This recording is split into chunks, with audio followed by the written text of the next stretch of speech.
रोजच्या डब्यासाठी काय करायचं आणि सकाळच्या घाई गडबडीमध्ये जेवणासाठी काय बनवायचं हे जर तुम्हाला प्रश्न पडत असेल तर हा व्हिडिओ तुमच्यासाठी। तर आजची रेसिपी साधी सोपी मस्त मसाला भेंडी आणि त्याचबरोबर दुसरी रेसिपी आहे मिक्स भाज्यांची कटलेट किंवा वड्या म्हणू शकता।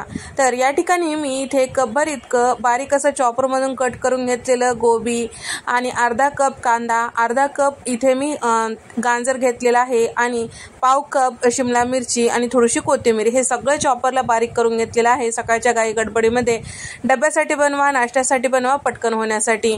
आणि त्याचबरोबर यामध्ये पावडर मसाले टाकायचे आहे। तर पावडर मसाल्यांमध्ये अर्धा चमचा हळद, 1 चमचा धने पावडर, 1.5 चमचा लाल मिरची पावडर टाकून घेतलेला आहे। लहान मुलांसाठी बनवत असाल तर कमी टाकलं मिरची पावडर तरीही चालेल। लिंबाचा रस साधारण 2 चमचे आणि अर्धा चमचा भाजलेली जिऱ्याची पूड, चवीपुरतं मीठ, अर्धी वाटी इथे मी टाकून घेत आहे तांदळाचं पीठ। सोबतच यामध्ये 1 वाटी इतकं बेसन पीठ टाकून घेतलेलं आहे आणि 1 वाटी ज्वारीचं पीठ टाकून घेतलेलं आहे। सगळ्या भाज्या आणि सगळे पीठ यामध्ये मिक्स करून घ्यायचं आहे। 1 मोठा चमचा आलं लसूण कुटून यामध्ये टाकून घेतलेलं आहे। पहिल्यांदा आपल्याला सगळं कोरडं पीठ या भाज्यांमध्ये मिक्स करायचं आहे, कारण भाज्यांना स्वतःचा पाणी असतो, लगेचच पाणी टाकायचं नाही। साधारण अर्धी वाटी पाणी टाकून हे सगळं छान व्यवस्थित मिक्स करून घेतलेलं आहे। तर या ठिकाणी मिक्स करते वेळेस आपल्याला अगदी जास्तीचं पाणी वापरायचं नाही, थोडंसंच पाणी वापरायचं। छान गच्च असं तिंबून घेतल्यामुळे व्यवस्थित गोळा तयार होतो। थोडंसं तेल लावून आपल्याला छान व्यवस्थित हे पीठ एकसारखं करून घ्यायचं आहे। त्यानंतर आपल्याला लांबट अशी छोटे छोटे गोळे करून घ्यायचे आहे आणि चाळणीला तेल लावून त्यामध्ये ठेवून घ्यायचं आहे। तर या ठिकाणी तुम्ही ताटामध्ये थापून सुद्धा करू शकता तुमच्या आवडीनुसार। तर या पद्धतीने केल्यामुळे छोटे छोटे आपल्याला वड्या कट करता येतात। तर या ठिकाणी इथे मी चाळणीमध्ये सगळे या पद्धतीने लांबट आकार गोल केलेले हे जे वड्यांचं पीठ आहे या पद्धतीने तयार करून घेतलेलं आहे। आता आपल्याला हे सगळं वाफवून घ्यायचं आहे। वाफवण्यासाठी मी आधीच पाणी गरम करायला ठेवलेलं होतं, त्यामध्ये स्टँड ठेवून घेतलेलं आहे। पाणी छान गरम झालेलं आहे। चाळणी आपल्याला त्यावर ठेवून घ्यायची आहे। त्यानंतर झाकण लावून गॅसचा फ्लेम कमी करून 15 मिनिटं आपल्याला वाफवून घ्यायचं आहे कमी गॅसवर। आता हे वड्या वाफेपर्यंत आपण भाजी करून घेऊया। तर इथे मी साधारण 200 ग्राम भेंडी स्वच्छ धुवून पुसून त्याला 4 भागामध्ये कट करून घेतलेले आहे। म्हणजे एका भेंडीचे 2 काप केले, त्याला मधोमध चिरून त्याचे 4 भाग करून घेतलेले।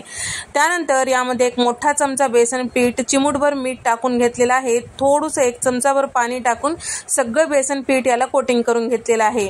त्यानंतर कढईमध्ये 3 चमचे तेल टाकून घेतलेलं आहे। आता हे जे भेंडी आहे सगळं छान व्यवस्थित आता ही भेंडी छान हलकसं नरम होईपर्यंत कमी गॅसवर परतून घ्यायचं आहे। तर इथे तुम्ही बघू शकता साधारण 1 ते 1.5 मिनिटानंतर इथे भेंडी हलकशी नरम झालेली आहे। आता हे ताटामध्ये काढून घेऊया। आता त्याचबरोबर वाटण्यासाठी इथे मी 2 मध्यम आकाराचे कांदे, 1 इंचाचं आलं, 8 ते 10 लसणाच्या पाकळ्या मिक्सरला फिरून घेतलेले आहे। 2 मध्यम आकाराचे टोमॅटो ते सुद्धा थोडंसं जाडसर असं मिक्सरला फिरून घेतलेलं आहे।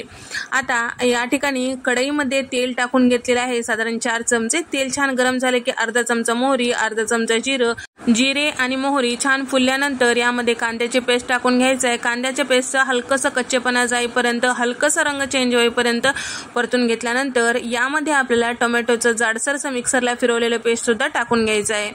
तर या ठिकाणी आपल्याला अगदी प्युरी करायची नाही, या पद्धतीने हलकसं जाड ठेवायचं म्हणजे छान असं चव येते वाटण्याला। तर या ठिकाणी टोमॅटोचं जाडसर असं प्युरी सुद्धा यामध्ये मिक्स करून घ्यायचं। याचा आता 1 मिनिट परतून घेतल्यानंतर यामध्ये आपल्याला पावडर मसाले टाकायचा आहे। तर इथे मी अर्धा चमचा हळद, 1 चमचा धने पावडर आणि 1 चमचा लाल मिरची पावडर टाकून घेतलेला आहे।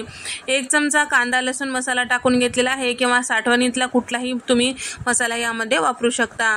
त्यानंतर हे सगळं छान व्यवस्थित मिक्स करून घ्यायचं आहे आणि त्याचबरोबर परतून घेतलेली जी भेंडी होती ते सुद्धा टाकून घ्यायचं आहे। नंतर अर्धी वाटी पाणी टाकून घेतलेलं आहे। पाणी जास्त वापरायचं नाही, कारण आपण इथे डब्यासाठी भाजी करत आहोत।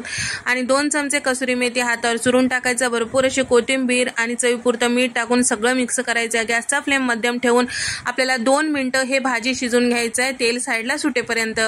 तर इथे आपलं वडी सुद्धा वाफत आलेली आहे। तर तुम्ही बघू शकता तर छान रंग चेंज झालेला आहे, छान फुलल्या गेलेला आहे। तर टूथपिकने चेक केल्यानंतर कोरडं निघत आहे, म्हणजे आपले वडी छान असं वाफल्या गेलेली आहे. तुम्ही असंच खाऊ शकता किंवा याला शालो फ्राय किंवा थोड्याशा तेलामध्ये सुद्धा परतून घेऊ शकता. तर इथे साधारण 5 मिनिटानंतर भाजीला तेल साईडला सुटलेलं आहे, म्हणजे वाटण छान परतल्या गेलेलं आहे. 3 चमचे इतकं दुधावरची साय वाटीमध्ये फेटून घेतलेलं होतं ते सुद्धा टाकून घेतलेलं आहे, म्हणजे साध्या भाजीला सुद्धा मस्त असा फ्लेवर येतो या पद्धतीने केल्यानंतर. तुम्ही बघू शकता मस्त भाजीला रंग आलेला आहे, एकसारखी भाजी ही तयार झालेली आहे. तर या पद्धतीने भाजी तुम्ही नक्की करून पहा, तुम्हाला नेहमीची भेंडी सुद्धा मस्त चव लागेल.